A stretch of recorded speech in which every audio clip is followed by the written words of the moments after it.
ସମସ୍ତଙ୍କି ଜୁହାର। ଚାଲନ୍ ଆଜି ମୁଇଁ ତମକେ ଚୁଡ଼ା ଭଜା କେନ୍ତା କରି ବନା ହେସି ପୁରା ମିକ୍ସଚର୍ ପରା ଲାଗ୍ସି। ଚାଲନ୍ ଆମେ ଆଜି ବନାମା। ଦେଖ ସବୁ କିଛି ରେଡ଼ି ହେଇଛେ, କଢ଼େଇ, ତେଜ, ପିତର ଇଟା ମାନେ ସବୁ କିଛି କଟାକଟି ହେଇଯାଇଛେ। ମୋର୍ ମା କିଣି ଦେଇଛନ୍, ଯେହେତୁ ମୁଇଁ ବାହାରେ ରହିସି ତ ହେଥିର୍ ଲାଗି। ଦେଖ ଚୁଡ଼ା ଇଟା ଧଲା ଚୁଡ଼ା ଦେଖୁଛନ୍ ତ କେତେ ସୁନ୍ଦର ହେଇଛେ। ମା ଦୁଇ ମାନ ପରା କିଣି ଦେଇଛନ୍। ତାପରେ ଏଇଟା ଭୃସଙ୍ଗ ପତ୍ର କହେସନ୍, ଯେ କଳାହାଣ୍ଡି ନୁହେଁ ତ ଏଇଟା ମିର୍ସିଙ୍ଗା ପତ୍ର କହେସନ୍। ଏଇଟା ମର୍ଚି, ତାପରେ ଏଇଟା ପିଆଜ କଟାକୁଟି ହେଇଯାଇଛେ ନା। ଦେଖ ଅଗ୍ନି ଦେବତା ପ୍ରସନ୍ନ ହେଇଛନ୍, ଜୟ ପୁରା ଧରୁଛେ। ତାପରେ ମୁଇଁ ରନ୍ଧା ଘରେ ଅଛେ ଦେଖୁଛନ୍ ତ କଢ଼େଇ ବସା ବସି କରିଦେଇଛୁ ନା। ତାପରେ ଭଲସେ ତେଲ ଟିକେ ପକାଲୁ, କାହିଁକି ତେଲ ଟିକେ ଯଦି କମଲା ବେଲେ ଟିକେ ଭଲ୍ ନାଇଁ ଲାଗେ, ତ ହେଥିର୍ଲାଗି ଜୟ ଜୁଆ ଟିକେ ଫୁକାଲୁ। ତାପରେ ସବୁଆଡ଼େ ଟିକେ ଯେହେତୁ ଲୁହା କଢ଼େଇ ତ ସବୁଆଡ଼େ ତେଲ ଟିକେ ଘଟାଘଟି କରିଦେଇଛୁ। ତାପରେ ମିର୍ସିଙ୍ଗା ପତର ମୁଇଁ ଡାଲଲି, ସେ ଭିଡ଼ିଓଟା ବନେଇ ନେଇ ପାରି, ପକେଇଦେଲି ନା ମିର୍ସିଙ୍ଗା ପତର। ଦେଖ ନାଲି ହେଇଗଲା ପତର, ପୁରା ଶୁଖିଗଲା। ତ ଘାଟାଘୁଟି କରି ଦେଖ ମୁଇଁ ତ ଏବେ ରାନ୍ଧୁ ରାନ୍ଧୁ ଏକା ଝାଲ୍ ଫୁଟିଗଲାନ ରେ ବୁଆ, ବନଉ ବନଉ। ତାପରେ ପତର ଟିକେ ସିଝିଗଲା, ପତର ପୁରା ସୁଖା ସୁଖା ହେଇଗଲା। ସେଥିଲାଗି ତେଲ ଟିକେ ଝଡ଼ାଝଡ଼ି ଭଲସେ କରିଦେଉ, ଧୂଆଁ ବି ବହୁତ ହଉଛେ ରେ ବୁଆ। ତାପରେ ସେ ପତରକେ ନେଇକରି ଆମେ ମିର୍ସିଙ୍ଗା ପତରକେ ନେଇକରି ଚୁଡ଼ାନ ରଖିଦେଇସୁଁ।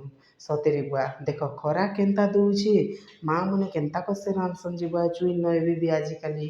ଦେଖ ସେ କଢ଼େଇ ନ ଫେର୍ ମୁଇଁ ମର୍ଚି ପକେଇଦେଲି ଆଉ ଥରେ, ସେ ପତରକେ କାଢ଼ିକରି ମର୍ଚି ପକେଇଦେସି। ତାପରେ ଦେଖିପାରୁଛନ୍ ତ ଏତେ ଝାଲ୍ ରେ ବୁଆ, ଚୁଇନ ରାନ୍ଧବା ତ ବହୁତ କଷ୍ଟ। ଦେଖ କେତେ କଷ୍ଟ ସହି ଆମ୍କେ ମା ବାପା ରାନ୍ଧି କରି ଦେସନ୍ ନା। ଚାଲ ସେଥିର୍ଲାଗି ମୁଇଁ ବୁଲାବୁଲି କରି ଗଲେ ଆମର୍ ଘରର ବାରିଆଡ଼େ ଟିକେ ଦେଖୁଛନ୍ ତ ଆମର୍ ଘର ରାସ୍ତାନ ଅଛେ, ଆମ୍ବ ଗଛ ମାନେ ଖୁବ୍ ସୁନ୍ଦର ହେଇଛେ, ଖୁବ୍ ଥଣ୍ଡା ଗୁଲଗୁଲିଆ ପବନ ଦଉଛେ। ଚାଲନ୍ ଚାଲନ୍ ମର୍ଚି ପକା ହେଇଛେ, କେନ୍ତା ହେଲାନ ଯେ ଦେଖି ଦେଖ୍ମା, ହୁଏତ ପୋଡ଼ି ପୁଡ଼ା ବାହାରି ଯାଇଥିସି ରେ। ନେଇ ପଡ଼ଲା। ସେ ମର୍ଚି ଟିକେ ଟିକେ ଏବେ ସିଝି ଆସୁଛେ, ଦେଖିପାରୁଛନ୍ ତ। ଦେଖ ଟିକେ ଟିକେ ପୁରା ସିଝିଗଲା ନା ମର୍ଚି। ତାପରେ ଆଉ ଟିକେ ଭଲସେ ଘାଣ୍ଟାଘୁଟି କରି ଦେଖ୍ମା, 2 ମିନିଟ୍ ଦେଖି ଦେଖ୍ମା। ତାପରେ ଆପଣମାନେ ପିଆଜ କଟାକୁଟି ଦେଖୁଛନ୍ ତ ମୁଇଁ ପକେଇଦେଲି। ଦେଖ ପିଆଜ ବି ଖୁବ୍ ପକେଇଛି, ଅଧା କେଜି ପୁରା ପିଆଜକେ ରୁ ଟିକେ ବଳକେଇ ଦେଇଛେ। ତାପରେ ଭଲସେ ଘାଣ୍ଟାଘୁଟି କରିଦେଉ, ପିଆଜକେ ବି ଭଲସେ ମିକ୍ସ କଲେ ଆଗ ଭଲ ଲାଗ୍ବା। ଦେଖ ପୁରା 20 ଟଙ୍କାର ମର୍ଚି ପୁରା କୁଟିକରି ଭରି ଦେଇଛେ ନା। ଅଗ୍ନି ଦେବତା ଏତେ ପ୍ରସନ୍ନ ଯେ ସେ ଏତେ ଜଲା ଜଲୁଛନ୍ ଯେ କହନି ନା। ଦେଖ ପିଆଜ ପୁରା ଟିକେ ସିଝିଲା ପରା ହେଇଗଲା ନା, ତ ସେଥିର୍ଲାଗି ପିଆଜକେ ଭଲସେ ଘାଣ୍ଟାଘୁଟି କରିଦେଲି। ଆଉ ଟିକେ ଦେଖିଲି ତ ଦେଖ ପୁରା ପିଆଜ ଭଜା ରେଡ଼ି ହେଇଗଲା ନା। ଏବେ ଆମେ ହଳଦୀ ଟିକେ ଭଲସେ ପକାମା, କାହିଁକି ଯେ ହଳଦୀ ଯଦି ପକାଲୁ ବୋଲେ ଚୁଡ଼ାଟା ପୁରା ମିକ୍ସଚର୍ ପୁରା ସୁନ୍ଦର ଦିଶବା, ଆଉ ଖାଇବା ଲାଗି ବି ଭଲ ଲାଗ୍ବା। ହେଥିର୍ଲାଗି ହଳଦୀ ଟିକେ ପକାଲୁ, ଆଉ ଟିକେ ଭଲସେ ଘାଣ୍ଟାଘୁଟି କରିଦେଉ, କାହିଁକି ପିଆଜ ସିଝି ଯାଇଛେ ନା, ତ ଭଲସେ ତାପରେ ମୁଇଁ ନୁନ୍ ନୁନା ପକେଇ ଦେସି, କାହିଁକି ଯେ ନୁନ୍ ବିନା ତ ସବୁ କିଛି ଅଧୁରା ଏ। ତାପରେ ଘାଣ୍ଟାଘୁଟି କରିଦେସି, ଆଉ ଚୁଡ଼ାକେ ଗୋଟେ ଜାଗା ନ କରି ମୁଇଁ କଢ଼େଇନ ପକଉଥିସି। ଦେଖ ପକେଇକରି ଟିକେ ଘାଣ୍ଟାଘୁଟି କର୍ସି, ସବୁଆଡ଼େ ମିଶାଲେ ତ ଭଲ୍ ଲାଗ୍ବା।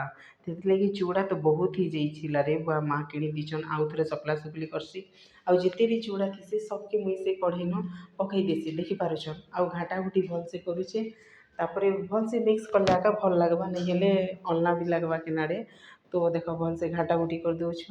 ଆମର୍ ଚୁଡ଼ା ତ ଖୁବ୍ ସୁନ୍ଦର ଦିଶଛି, ଏତେ ଚୁଡ଼ା ଦେଖ ଫାଇନାଲି ଆମର୍ ଚୁଡ଼ାଟା ପୁରା ପ୍ରସ୍ତୁତ ହେଇଗଲା। ଚୁଡ଼ା ବି କହିବ, ଆପଣ ମିକ୍ସଚର୍ ବି କହିପାରବେ, କାହିଁକି ଯେ ଚୁଡ଼ା ଖୁବ୍ ଭଲ୍ ଲାଗ୍ସି ଖାଇବା ଲାଗି।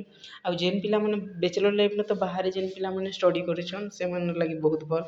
ଦେଖିପାରୁଛନ୍ ମୁଇଁ ପହଞ୍ଚି ଗଲି, ଖୁବ୍ ଝାଲ୍ ଫୁଟ୍ଲା ରେ ବୁଆ। ଦେଖ ଚୁଡ଼ା ଆମର୍ ରେଡ଼ି ହେଇଯାଇଛେ, ବର୍ତ୍ତମାନ ମିକ୍ସଚର୍ ପକାପକି କର୍ମା। ଦେଖିପାରୁଛନ୍ କେତେ ସୁନ୍ଦର ଦିଶୁଛେ ନା। ଦେଖ ଏତେ ଚୁଡ଼ା ବଲି ବି ଗଲା, କାହିଁକି ଯେ ମା ତ 2 ମନ୍ ଚୁଡ଼ା କିଣି ଦେଇଥିଲେ। ତ କଢ଼େଇ ଦେଖିଲେ ବି ବଡ଼ଟା ବାକି ବହୁତ ହେଇଗଲା। ତାପରେ ମାଆକେ କହିଲି ଯେ ମା ଟିକେ ରୁକେଇ ଦିଅନ୍, ମୁଇଁ ଟିକେ ଭିଡ଼ିଓ ବନଉଛେ ବୋଲି। ତାପରେ ମା ମିକ୍ସଚର୍ ପକାଇଦେଲେ।